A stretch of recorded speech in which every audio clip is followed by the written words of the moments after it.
નો ફાવે ત્યારે આપણે ભગવાનને યાદ કરી કે હે ભગવાન હવે બસાય, અને તોય દયાળુ છે, તોય ભગવાન કે હું આવું ને આવું, અને આવે છે બસાવા. પણ ત્યારે આપણી દ્રષ્ટિ ન્યા નથી હોતી, તમને બસાવી લે છે. જો દ્રષ્ટિ ન્યા હોય ને જાણી ગયા તો કામ થઈ ગયું, તો પછી અહીંયા ફરી વાર આવવું પડતું નથી. આપણે તો ઈ લઈને બેઠા છીએ કે એક જન્મમાં થોડું પૂરું થઈ જાય. આપણે ઈ કહીએ ને એક જન્મમાં થોડું પૂરું થાય, હજી ત્યાં બે ત્રણ ફેરી આવવું પડશે. એટલે હું કામ આવવું અહીં બે ત્રણ ફેરી? તમે નક્કી કરીને બેહો ને બસ છેલ્લો જન્મ પરમ ગતિ, અહીંયા શું કામ છે? હેરાન થવા આવવું, બધાને દાહા ઢહડવા આવવું, ઈ જ કરવું, બીજું શું કરવાનું છે?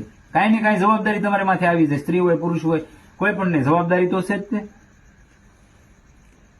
ઈ કરવા જ અહીંયા આવવાનું છે ને, બીજું કઈ કામ છે ને? આપણે પરિયોજન તો છે ને, અહીંયા આવીને પાછા ભૂલી ગયા તો ભગવાનને, તો પાછું 84 જવું પડે કે ન જવું પડે? એની કરતા છેલ્લો જન્મ માનીને ભગવાનનું ભજન કરો. હું કામ નો નીકળી જાવ? જો અજામિલ ને છેલ્લે રામ કે કૃષ્ણ ઘરી નામ નીકળી ગયું હતું, નારાયણ નામ નીકળી ગયું હતું અજામિલ થી, તો છેલ્લે એને ભગવાન મળી ગયો હતો અને એની પરમગતિ પ્રાપ્ત થઈ ગઈ હતી. તો હું તમે રોજ લઈ ભલામણા થઈ જ જાય ને.